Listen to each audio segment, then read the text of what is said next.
Habari Gari. Yeah. Good evening, everyone, and those of us in the virtual world. My name is Ron Jupiter here at Songhai Bamboo Roots, and we're here to celebrate Kwanzaa, a tradition that started a long time ago here in Killeen, Texas, by our brother who's not here with us, Baba Tumbe. But we're going to be showing a little video, short video, and Baba Tumbe is going to explain to you how he come about to start celebrating Kwanzaa here in Central Texas. So what we're going to do tonight we're going to continue that celebration. And of course, this event is sponsored by the Arts Commission of Killeen, Texas.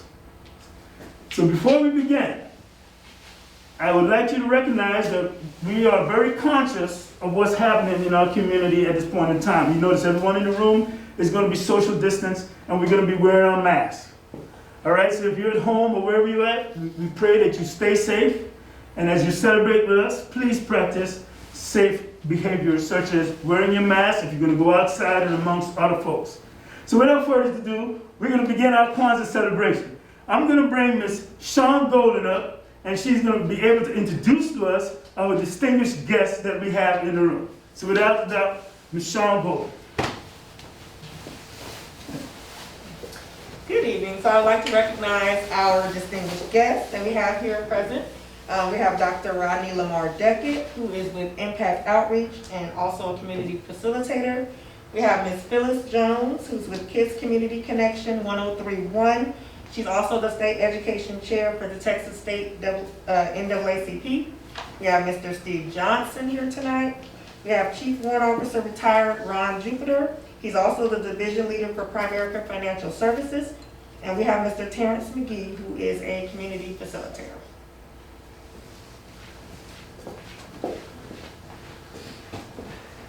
Hey, thank you, Shawn. Now, for our virtual family, what we want you to do as we get into the show tonight, we want you to sit back, relax, and please take a look at this wonderful presentation that we are able to put together for you here at Songhai Bamboo Roots. So without further ado, we're going to share our screen with you so you can enjoy the presentation that we have put together for you. Thank you very much. Harambe, Kwanzaa, the first harvest, was established in 1966 by Dr. Karenga. It transitioned here to Killeen, Texas in 1990. Under One Roof, the first African-American bookstore with its owner, Baba Tunde, shot a 30-second commercial explaining Kwanzaa to everybody so they can understand the importance of this celebration. Let's take a moment in time to review that iconic commercial. Harambe and Happy Kwanzaa. Over 15 million African Americans observe Kwanzaa December 26th through January 1st. Yet confusion still surrounds the Kwanzaa holiday. It's not a Christmas substitute. It's neither religious nor political, and last, it is not an African holiday. Kwanzaa is a unique holiday that pays tribute to the rich cultural roots of African Americans. And under one roof, culture is supreme. Celebrate the truth this season. Give the gift of knowledge. Happy holidays from the family of Under One Roof. How are we going to practice Kwanzaa with social distancing this year? Virtual. For more information, click on the link below.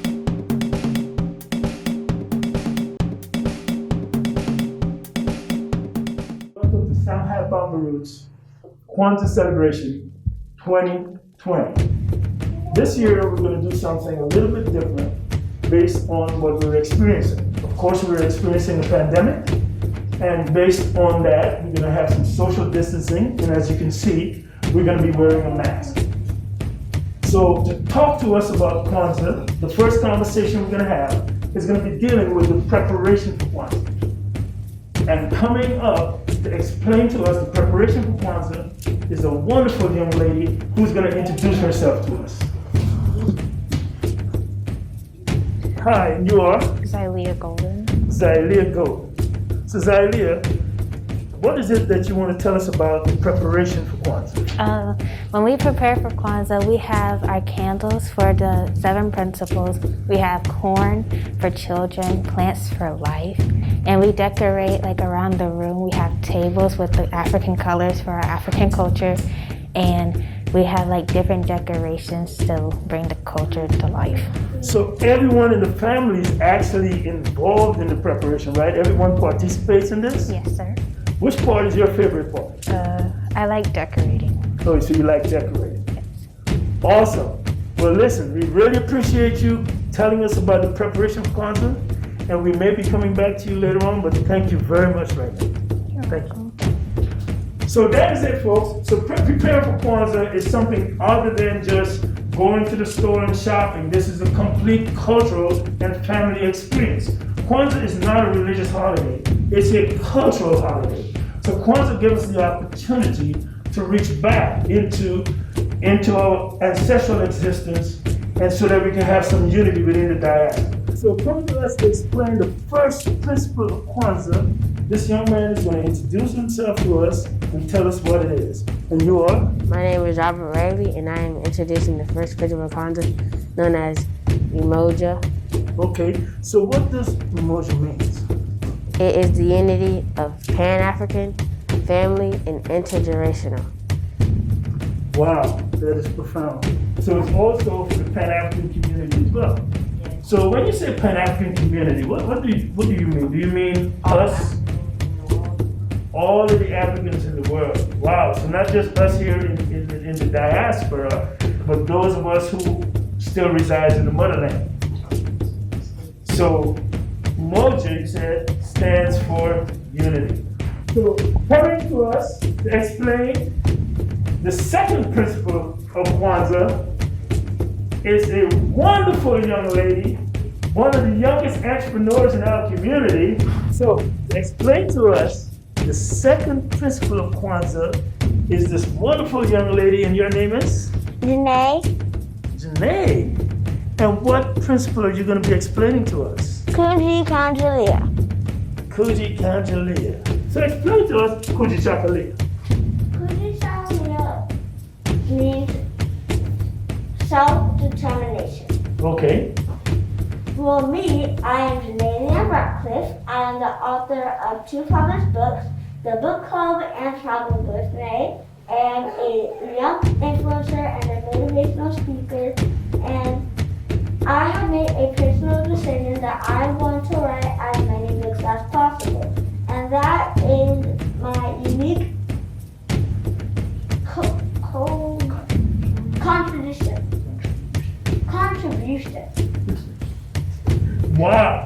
I think that's self-determination. If you ever want to practice it, that's self-determination for you in this young, beautiful entrepreneur. Thank you very much. Alrighty, so now coming to explain to us the third principle of Kwanzaa. And we really want to thank Ms. Darlene Golden. Didn't give her the opportunity to introduce herself. She's going to explain who she is in a minute. This woman is responsible for the Songhai Bamboo Roots community here in Killeen, Texas.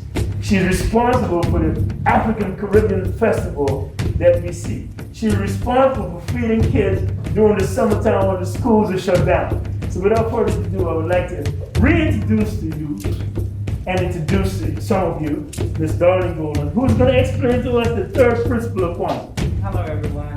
The third principle is Ujima.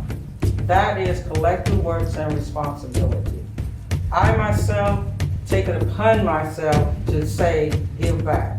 I give back to the community as well as I would like for the community to give back to me. But as for collective works and responsibility, it all entails what you do for yourself, you should also do for others. Wow, that is so beautiful and profound, because I remember when I met you several years ago, seems like yesterday, there was one word that was always being mentioned in our conversation, and that word was Sankofa, right? The idea of going back and fetching. And I want to really thank you on behalf of a lot of us here in the community that has allowed us to see what our future could be. Just reimagine our future through the eyes of our ancestors by utilizing the principles of Sankofa. And that's the whole purpose of when we talk about Kwanzaa. We're actually not creating anything new, because our experience here in the diaspora has not left us with any moral examples that we can reflect on. You know, there's no way in the world that we can say that that's the case, because everything we experience here came from our oppressors. So there's not a moral foundation that they can say, well, you guys learn about morality here.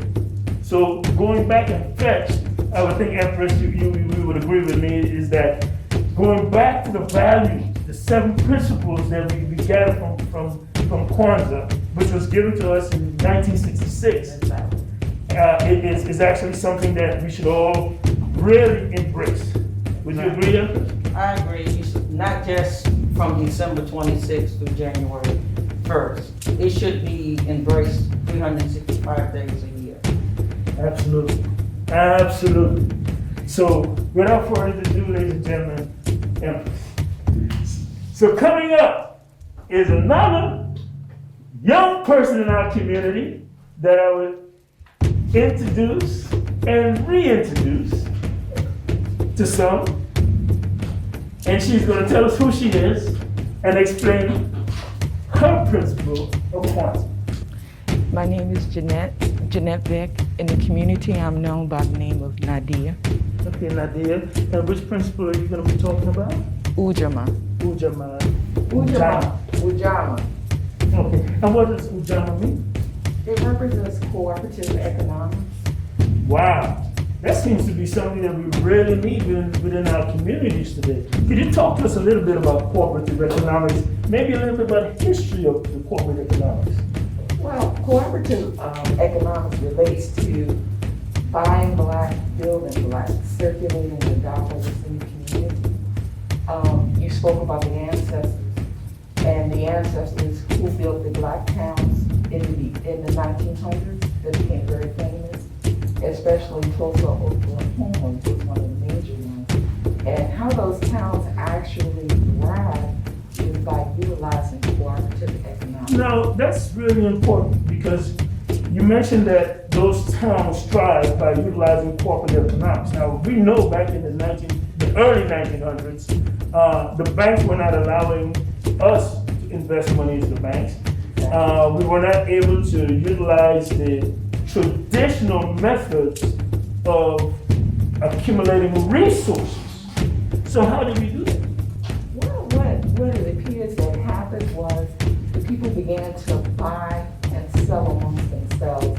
In fact, in Tulsa, Oklahoma, the dollar circulated 36 times within the community. And within that community, they had their own banks. They had their own hair salons. They had an array of businesses to support the community, and the community supported those businesses. But what we know today is the point of phrase of buying black. We have entrepreneurs within our community who are making things, creating things, and selling them in the community.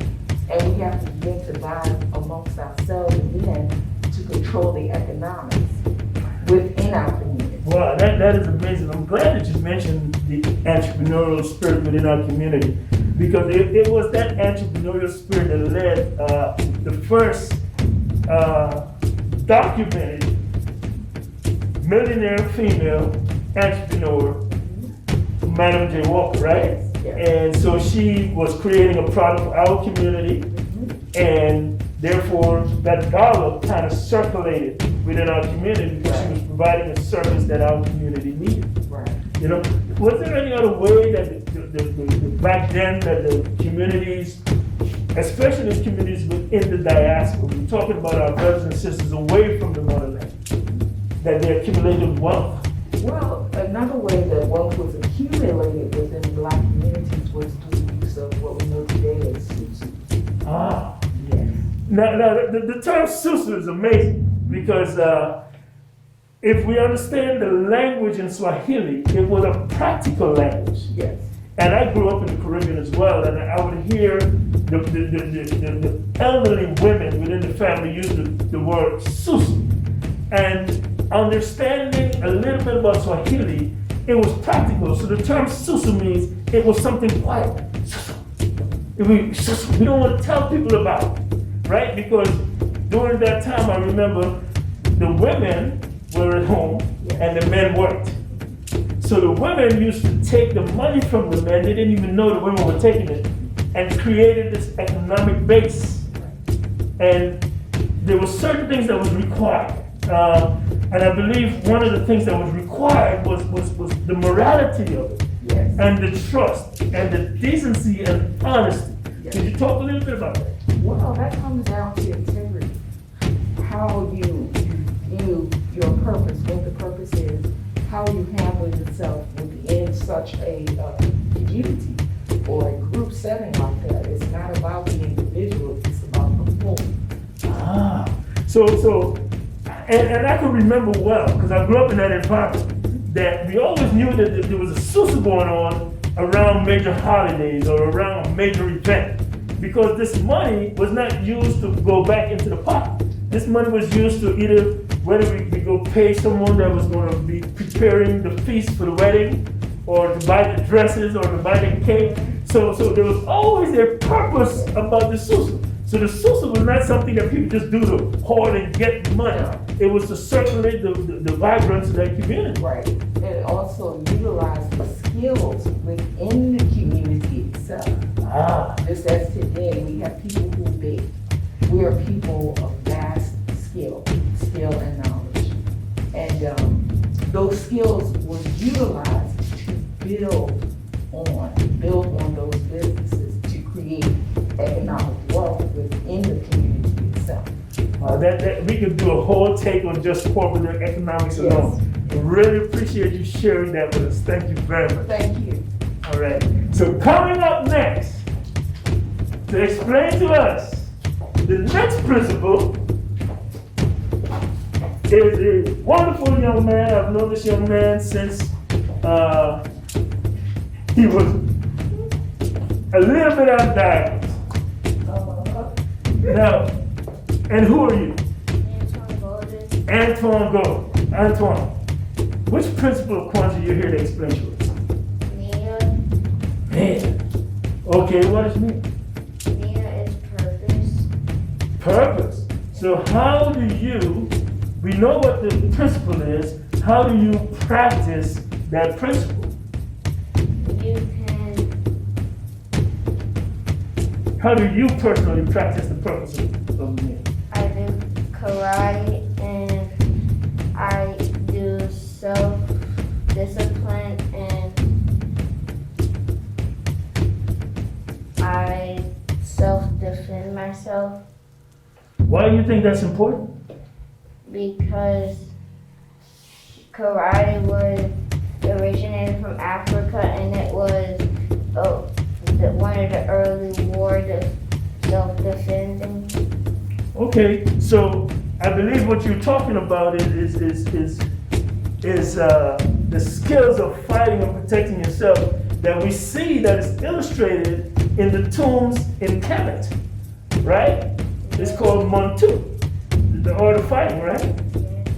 When we're into arts, all the various forms that we find ourselves in, and we still find ourselves in the deification of somebody else's culture or some other people.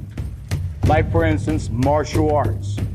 If you go in a dictionary, you'll find that martial means a Roman god of war. Who would want to identify with a Roman god of war? And especially when you look at the art defense system that all of you will have an equal chance to see in just a few minutes. Long before martial, a Roman god of war, and long before the Asian art defense system, the origin of all of that came right here in Kemet. It was called the Montu.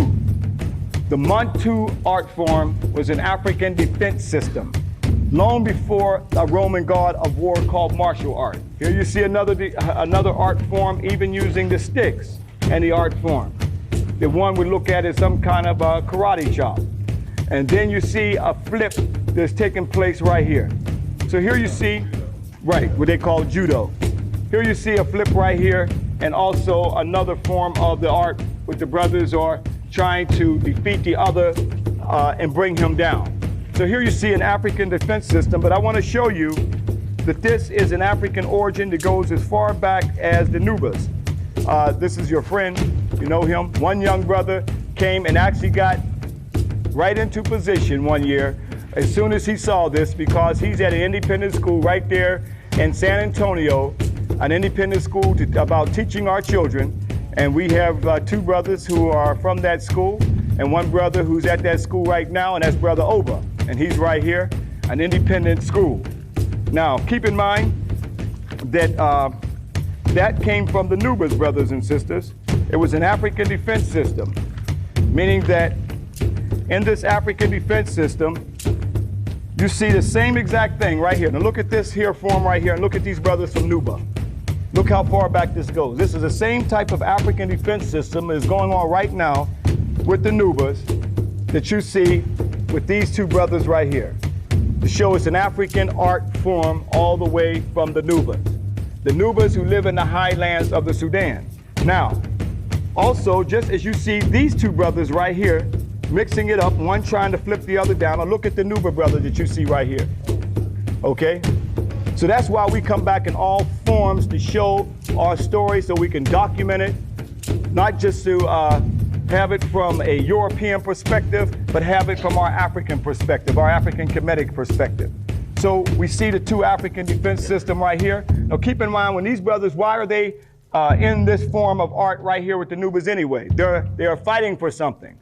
They're fighting for the woman. And when one wins, he is able to get the sister, and when he wins, she actually comes and puts her leg over his shoulder. Something like this here.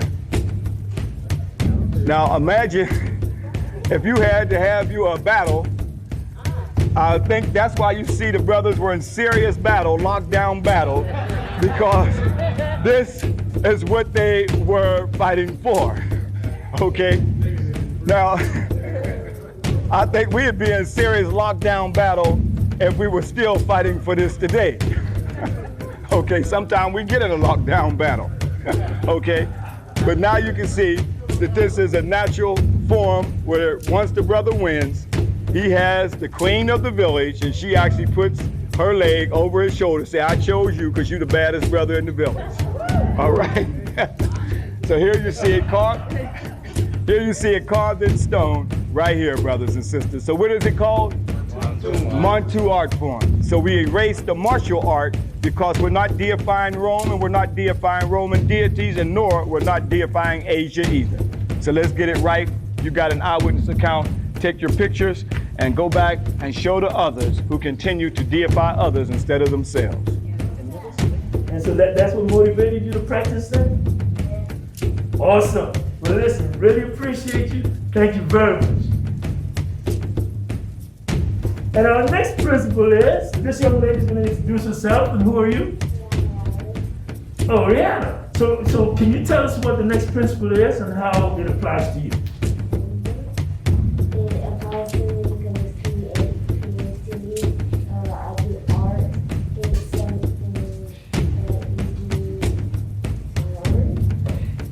Wow, so that's so profound. I'm so glad, because art and expression is one of the things that has never been taken away from us, even though we have an experience in the diaspora like no other group of people on the planet.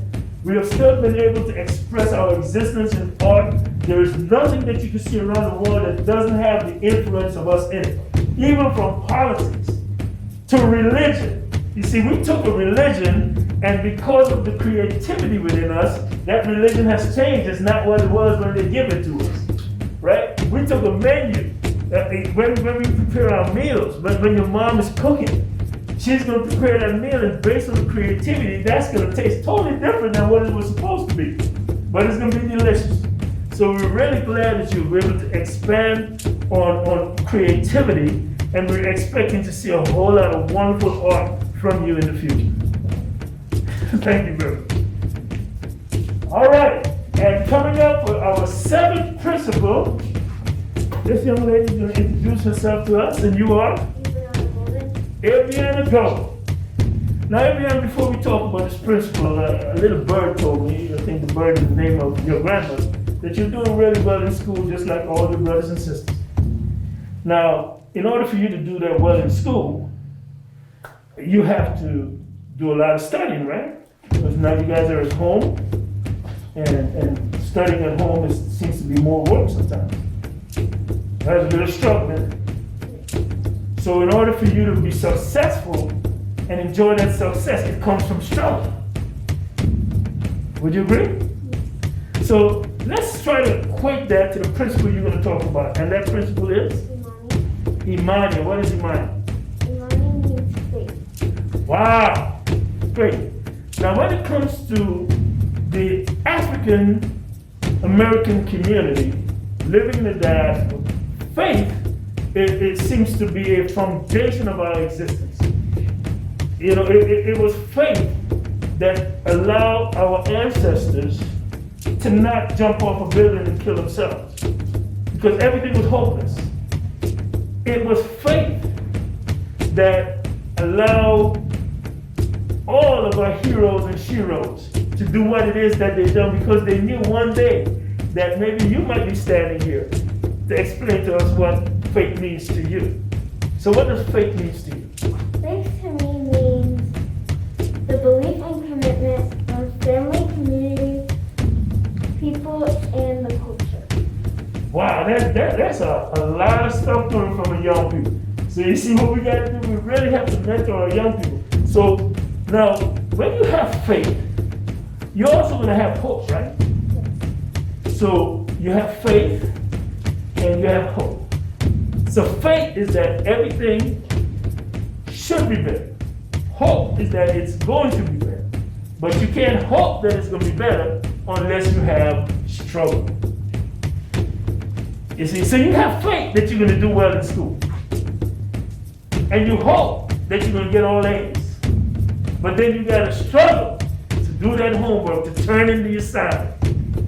So faith and hope doesn't exist without struggle. Would you agree? So what I want to say to you, just keep struggling. Because life is a struggle. And with your struggle, we're going to make sure that we can practice equality. Thank you very much. Kwanzaa is all about our ancestors. What happened 5 minutes ago, 5 years ago, or 50 years ago still occupies the same space and time. I'd like to give thanks to the wonderful children that was right before me, but the history of Kwanzaa started with Dr. Malonge Karenga back in the early 1970s. Kwanzaa pretty much stands for First Harvest. Nowadays, harvest is one of those scarce things here in America because everybody's not planting. But I think Dr. Karenga meant the harvesting of the minds. Ancestry is all about being an extension of our past brought to the future. We are walking bodies of ancestry, and as we move and we gravitate through life, our ancestors still live within us.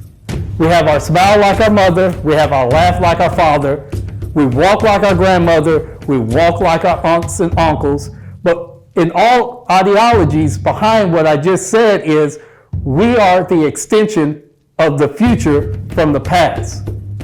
Dr. Malonge Karenga brought in those Aguza Saba, and those principles are very important. The principle for me this year is purpose, and my purpose is to continue on with African American culture and history and ensuring that my youth, as Dr. Malonge Karenga left with us, understands the meaning behind Kwanzaa because I become their ancestor as they move forward in the future. Thank you. Hi, I'm Phyllis Jones, and I am an elder. I'm 64 years old. And the reason we need to continue celebrating Kwanzaa is because we need to tell our children and our children's children the history of our families and our past. The one thing we don't have that connects us is we can't tell what our great-great-grandfathers did. Those are our forefathers and ancestors. They laid the path for us. They laid the path for us. So like I said, I'm 64. I'm laying the path for those behind me. I'm laying the path for those, the young ones coming, I'm laying the path for them. Kwanzaa allows us and teaches us to talk about the past. Sankofa, go back and fetch. Everything we do now was created before us.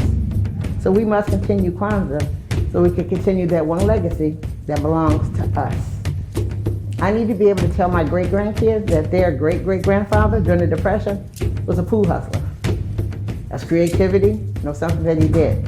So we need to continue with the belief and what Kwanzaa teaches us so that we can continue to teach. Thank you.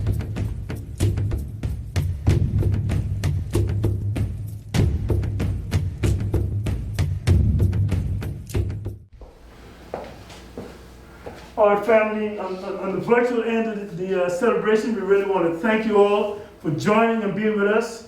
If you did not receive a good volume, we would apologize for that, and I hope that you had a good vision and you enjoyed this, but we will be posting this on Facebook, so you'll be able to see this again.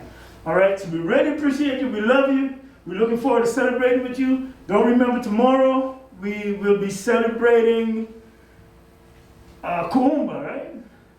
Tomorrow we'll be celebrating Kuumba, creativity, and then we're going all the way into faith, which we're going to be ending with Imani. However, we're going to continue to practice the principles of Kwanzaa throughout 2021. We love you. Be safe. Thank you for joining us. We want to thank the City of Killeen Arts Commission for sponsoring this program. And before we go, we're going to leave with a big Karamba! Karamba! Karamba! Thank you very much. Have a wonderful Kwanzaa. And be safe. My name is Dr. Rodney Duncan. Today what I'm going to do is I'm going to do a moment of silence, and then we're going to transition into libations. I like to do libations with the youth, so by proxy, you're the only young one in here. So once I'm done, I'm going to have you kind of stand up, and then we're going to pour libations in here. I come as one as I embody a nation. The nation that I embody inside of me is the voice of the voiceless. At this time, would you please stand for a moment of silence?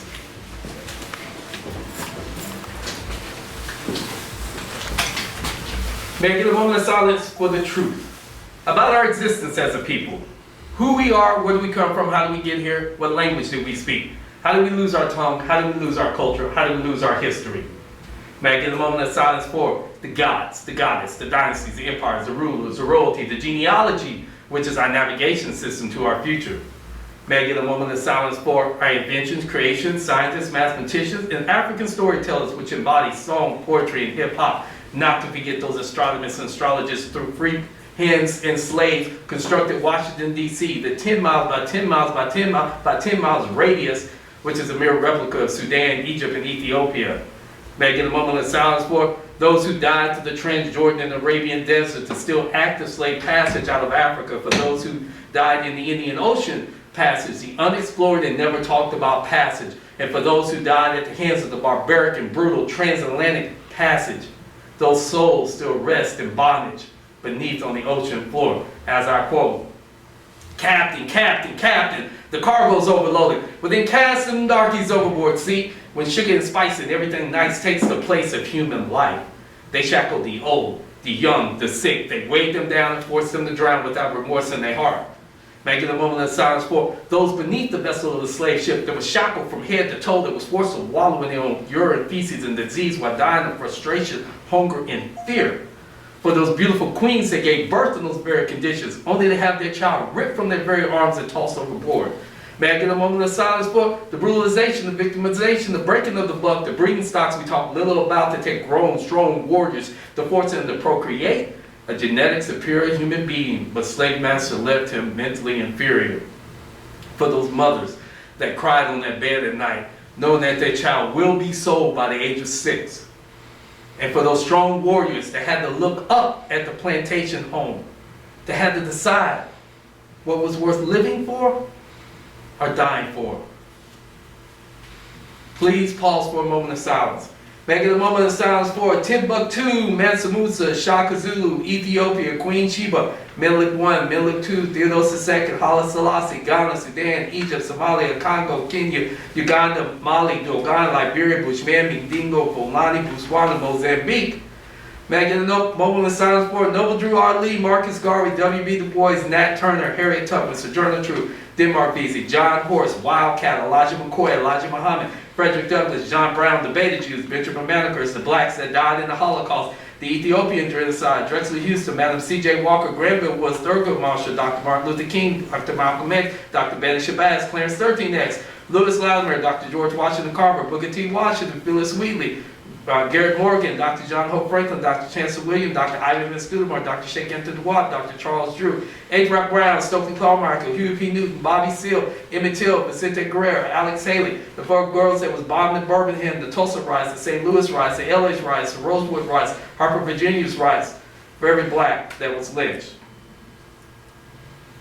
for every black that was burned, for every black that was castrated, for every black that was raped, and for everyone that stood by our sides in the attempt to try to abolish this nasty, evil thing we know as racism. You too, may I get a moment of silence? May I give a moment of silence for our two lost sisters in 2020, Ms. Burnett Curtis from Temple, Texas, and the Honorable Dr. Claudia Brown. Please stand with me for a moment of silence.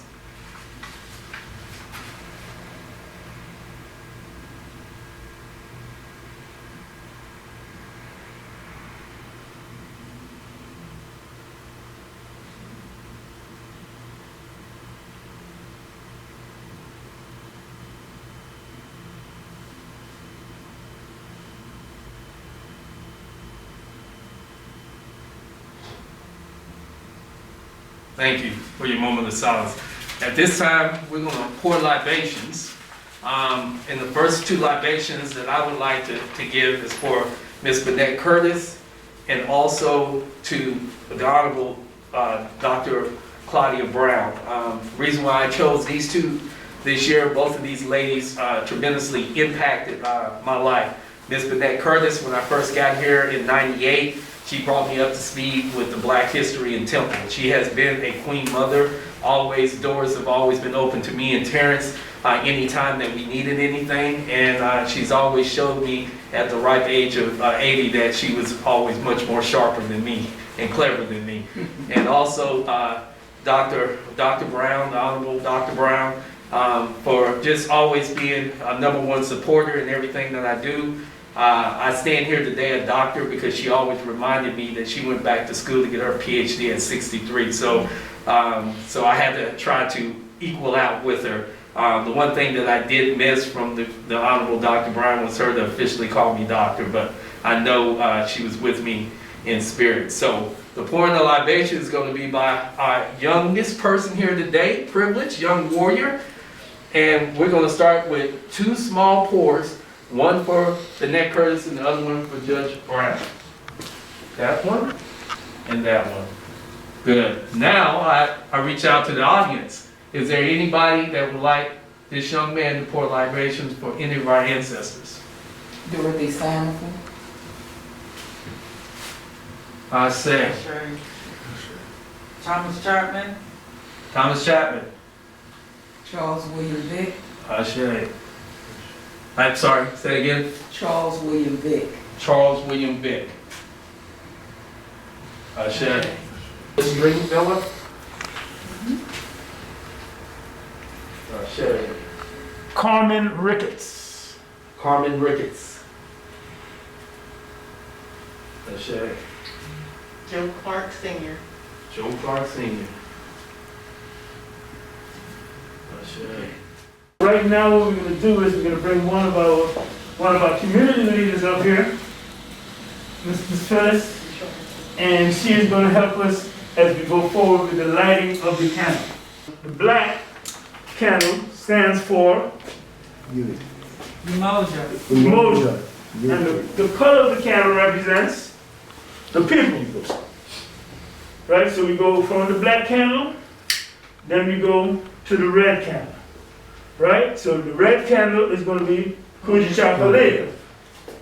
Right? Self-determination. We got to have the audacity to name ourselves, to create for ourselves, and to define ourselves.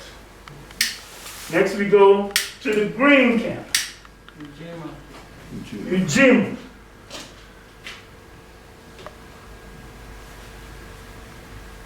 Now while we light this candle, family, as you practice Kwanzaa at home, safety announcement, please make sure you don't let these candles burn all night. After your celebration during the day, you blow the candles out, make sure they're out, and make sure they're in a place where they cannot cause any disruption to your household, i.e. a fire. So we want to be careful. So now we're going to go to the 4th candle, Ujama, right? And that's a cooperative economics. as we go into 2021. We really want to make sure that we don't just look at Kwanzaa as a bunch of Swahili words. These are principles that must be practiced daily in our lives. So from Ujamaa, we're going to go to where we're at today, which is Nia, purpose. And everything that we do in life, we must have a purpose. We must be purposeful. I believe there was some wise person years ago said that the two most important days in our lives is the day we were born and the day we find out what our purpose is. Right? So from Jama, the next one we go to is Kuumba, where creativity has actually been the definition of our community in the diaspora.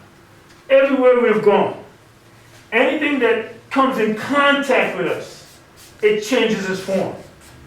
Be it Christianity, be it Islam, be it whatever religion, be it whatever practice, whatever dance, whatever martial arts, whatever Mantu system, whatever we do, once it touches us, because somebody once said, because we're a divine people, we're divinity walking on earth. Before Barack Obama was elected as President of the United States, the reputation of the United States around the world was what? We invaded a country for no purpose at all. We destroyed millions of people. But in order to re-legitimize, we end up putting a black face. When Martin Luther King, Dr. Martin Luther King was here, no one wanted to honor him. Now he's dead, you know? So they end up giving him a holiday because it legitimized America as a decent country. So creativity is part of who we are. And then we go to the last principle, which is faith. Once again, faith is very important because faith cannot exist without struggle. If you were to define us in the diaspora, that word would be struggle. And we must continue to struggle until our faith and our hope becomes a reality. Right now what we're going to do is, because we had our wonderful Queen Mother up here lighting the candle for us, she's going to tell us why we do black, green, black, as you were, black, red, green, red, green. You got chicken. As we know, the black candle is us. And you cannot have prosperity without struggle. So the red is our struggle, and the green is our harvest, our prosperity. That's why we do it that way. Thank you. Thank you very much.